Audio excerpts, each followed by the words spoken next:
रामकृष्ण हरी नर्मदे हर नर्मदे राधे श्याम सीताराम जय हनुमान. आज दिनांक 10 जानेवारी 2026 आणि नर्मदा पायी परिक्रमा करत असताना आज दिवस आहे 50वा. बघा हे गाव आहे कुंडी. या कुंडी गावामध्ये सरपंच साहेब सेवा करतायत. राम मंदिरात आमची रात्री विश्रांती झाली. खूप छान असे रात्री भोजनाची आणि आराम छान झाला. आता सकाळचं प्रस्थान होते 6:30 वाजलेले. आज दुपार भोजन ताराण्या, गाव पण ताराण्या आणि नदी आहे. ताराण्या नर्मदा संगम आहे. तिथं 9 किलोमीटर आमचा दुपारा जेवण आणि नंतर घेतल्यानंतर संध्याकाळी विश्रांती. पिपरी गाव आहे आणि तिथं नर्मदा मंदिर आहे. बघा खूप छान अशाप्रमाणे खाली निवासस्थान आहे. गाव आहे, जंगल मार्ग आहे. हे ओंकारेश्वर जंगल आहे. अजून 3 दिवस आम्हाला जंगलातून चालायचं आहे. आणि बघा आजचा दिवस सगळ्यांना मंगलमय आणि आनंदाचा जावो. नर्मदा चरणी प्रार्थना.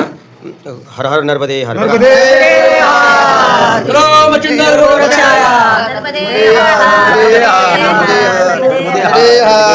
नर्मदे.